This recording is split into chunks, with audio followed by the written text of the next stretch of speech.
What you have to do is just look at yourself in the mirror. We are always, a lot of us are waiting for this magical thing to happen and fix our lives. Like, for instance, a lot of things damaged my life. It wasn't just all me. You know, it's your dad, it's your mom, it's your childhood, it's being bullied. It's so many things that we all have a story. But what happens is we're always sitting in, I call it poopy pants. We're all sitting back, woe was me, kicking rocks down the street. Yeah. We're waiting for some magical miracle to happen to get fixed. And that's not going to happen. You have to do that. You have to face all these things because they're not all yours to own. Now, what happens? So how do you make that? How do you make that move? Well, how you do it first is, I call it the accountability mirror. Mm-hmm. When I was 16, 17 years old, I went to this mirror, looked at myself in the mirror, and I saw a person that I wasn't proud of. Mm-hmm. You have to call yourself out. You have to call yourself out in a way that's not kind. Mm-hmm. We live in a very kind, gentle world. We have to find the right words for situations. You have to call yourself out for what it is and change the problem. You have to be real with yourself, real and raw with yourself to fix the problem. About is basically leveling the playing field. So I had to first work on myself, and that worked with the accountability mirror, and stop blaming everybody for my issue. Fight. Because a person that I became obsessed. I became obsessed with being the baddest motherfucker that God ever created. Am I that? I don't care. I believe it. And I was trying to tell him, once you become obsessed with something, obsessed, it's okay to be unbalanced for a while. It's okay. Don't be all this stuff people say, you got to be balanced. To be the best in the world at what you do. It's not about being a Navy SEAL, people. The best at what you do, you have to be unbalanced to find every bit of fucking energy and strength that you have to pull it off. Then you get balanced once you become great. And then you help other people become better from you being the best in the world. So if your family doesn't understand, why are you so daggone crazy? Because I'm trying to be the best I can to give you the best that I am. And it takes being fucking obsessed to where people think you're crazy. People look at me and say, oh my God, you're a masochist, you're this and that. I'm not gonna get into how bad I was in all these races and SEAL training. I had 21 stretch fractures going through Hell Week. You against you now, and ain't nobody coming back to save you. God's up there, but God's gonna look at you smiling and saying, what the fuck are you made of? That's what's gonna happen. That's how I look at my relationship with God. What are you made of? Let me see now. You're gonna be fine. It's gonna hurt. You're not gonna want to do it. You're gonna cry. You're gonna suffer. It's gonna be horrible. But it starts in that accountability mirror of, if you're fat, you cannot say anything besides that you're fat.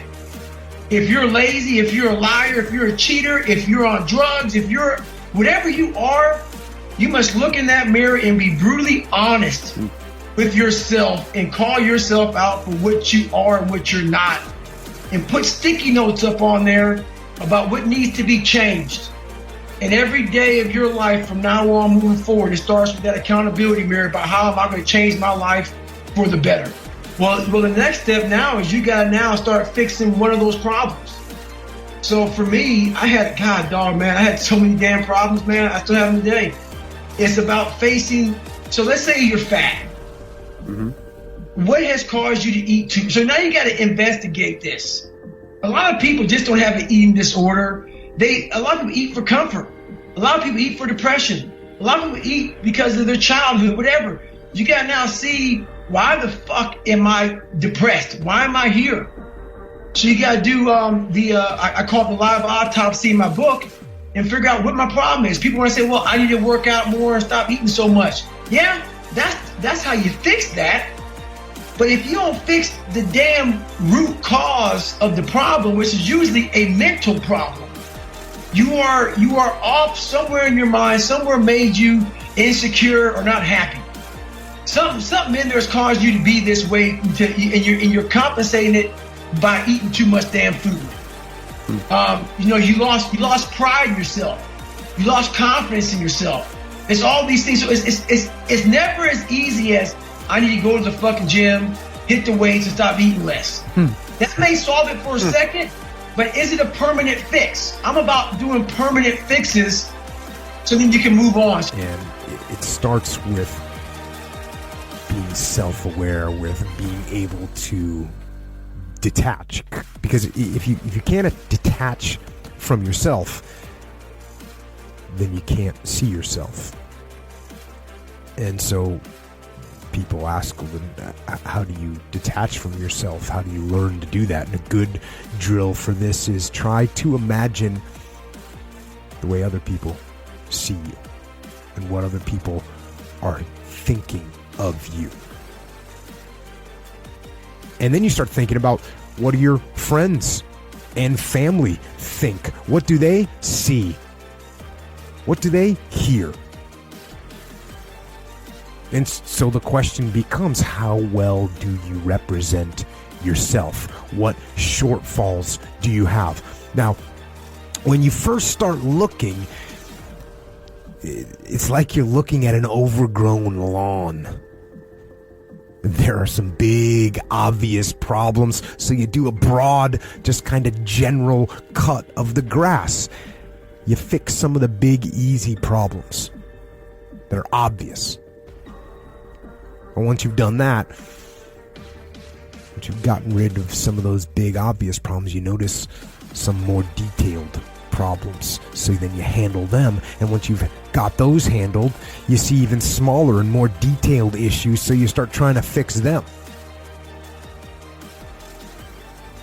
And that's what you do with yourself. You continually detach, and then you look, and then you refine, and then you detach, and then you look, and then you refine, and then you detach, and then you look, and then you refine. That's what you do. That's how you get better.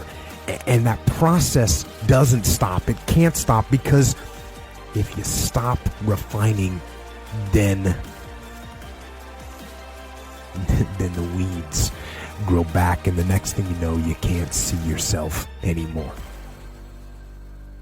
And when you can't see yourself anymore, when you stop looking at yourself, then you accept anything. And that's wrong. Don't accept the faults. Don't give yourself the benefit of the doubt. You've got to be your own harshest critic. And hold the line. And don't let